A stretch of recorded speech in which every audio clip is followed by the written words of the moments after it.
Welcome to the Symposium interview series. Today I'm speaking with Greg Canavan. He's the feature editor for the Daily Reckoning. This is a daily newsletter that talks about issues you will not read about in the mainstream media. Hey Greg, welcome to the program. G'day Kerry, glad to be here. Now, you're coming up and giving a keynote address at the Gold Investment Symposium here in Sydney in October. And I noticed that the title for your talk is going to be Gold Investing for Dummies. Are you intimating that we're all dummies out here? Not quite, Kerry. What I'm getting at with that title is that gold can be viewed, and a lot of people look at it as a mysterious and complex investment.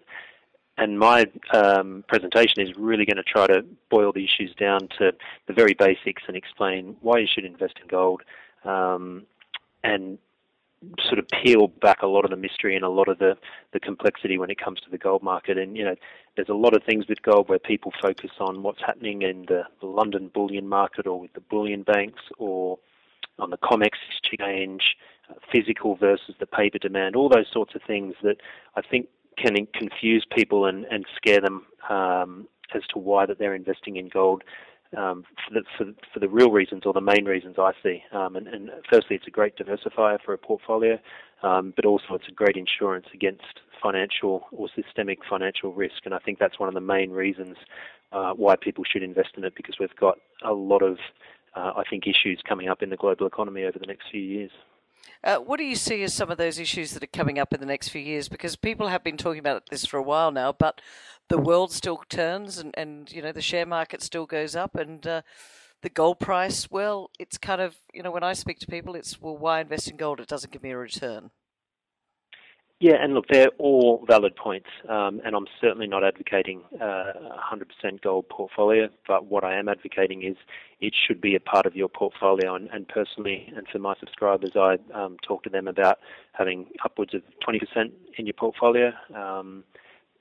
Getting back to your original question, what's on the horizon for the next few years, I think the main point to note is that after 2008, global central banks and governments essentially try to inflate the way out of the issues that we had in 2008. Now that's been very successful to the extent that it's kept economies afloat. It's certainly been very good for share markets, but really what it's done has just created another gargantuan layer of debt that the global economy has to deal with. And once you get to the debt levels we're starting to push to now, it really has an impact on economic growth and productive economic growth. So you're going to see the global economy really start to get weighed down by this growth. And I think that as the investor base starts to lose confidence in the recovery and starts to lose confidence in the ability of central banks to manage the recovery, that's when I think you're going to see gold become a lot more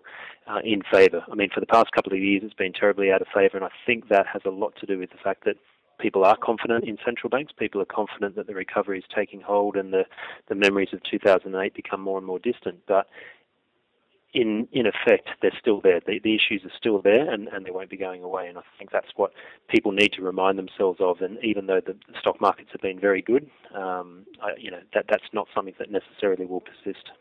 So do you think that people are generally burying their head in the sand and saying, look, it's all pretty good out there, so I don't need to worry? And what you're saying is, look, like anything, you need to sort of hedge your bets a little bit. So, and that's why you think gold is a good investment.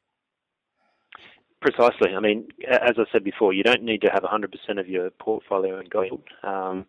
Back in the 70s, 20% portfolio weighting or 25% portfolio weighting in gold wasn't unheard of. It was an integral part of people's portfolios. In today's day and age, it isn't integral at all. Apart from a very small subset of investors, not many people view gold as a necessary part of their portfolio. I think one, certainly it is very necessary as a diversifier, but more importantly, it's necessary as a hedge against these systemic problems that I see emerging. And I don't think people are burying their head in their sand. I think people look at the headlines, they look at the stock markets going up, they listen to governments and central bankers and the policymakers of the world telling us that things are getting better and things are okay. But when you really, if you study this stuff and really drill down into the plumbing of the system, you understand that things aren't okay, and that it doesn't take much to set off that again. But certainly there are risks building, and that's what happens when you have low interest rates for a prolonged period of time. You get excess build-up of debt, you get excess build-up of risk-taking, and that has to be unwound at some point, and I think that will happen, as I said, in the next few years. When you talk about gold, Greg, are you talking about physical gold bullion? What about gold equities? I know that's the share market, but is that also a way of investing in gold? And what about ETFs? Because there's lots of different products out there that people can look at. I think it all depends on your risk profile and your time horizon. For me, I'd tell my subscribers or my clients to, if they can, as much as they can, to buy physical gold and have it stored somewhere that is very secure. For example, the Perth Mint or something like that. In that way, you know that you have ownership. There's no one else on the other side of the transaction. It's a very secure and a very safe way to own gold.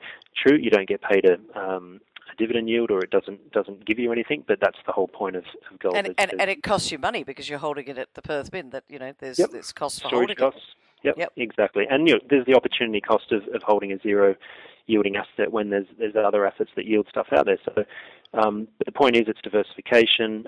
It's a risk hedge. It's insurance, and you pay for insurance. That's the whole idea of it.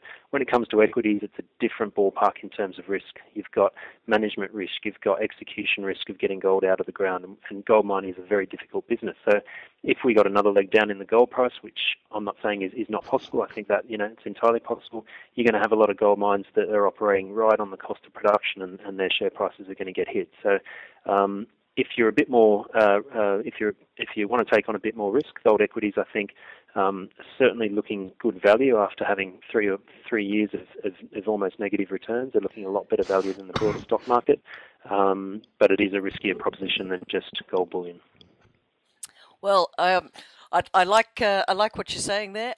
What can people expect to hear when they come up? You've got some charts. You're going to be talking about why people need to hold gold. Any last comments you'd like to make? Look, I think the essence of the presentation is keep it simple. You need to understand why you own anything in order to be able to hold on to it and understand it. If we get some volatility, if you understand the reasons why you own an asset, you're less likely to lose it psychologically at the wrong time and sell at the wrong time. Likewise, you're not in a position that you're going to chase an asset higher. I think that the main thing to investing is really understanding why you're doing something, keeping it simple, and that's, I guess, the argument I'm going to be trying to make at the symposium is that the reason why you invest in gold, boil it down, it's a simple reason. Hold it for the long term. It's a great wealth preserver, has been for centuries and will be for many more to come. Well, thank you for talking with us today, Greg. Now, for those that want to see more of your writing before we get to the Gold Symposium, how can they find you?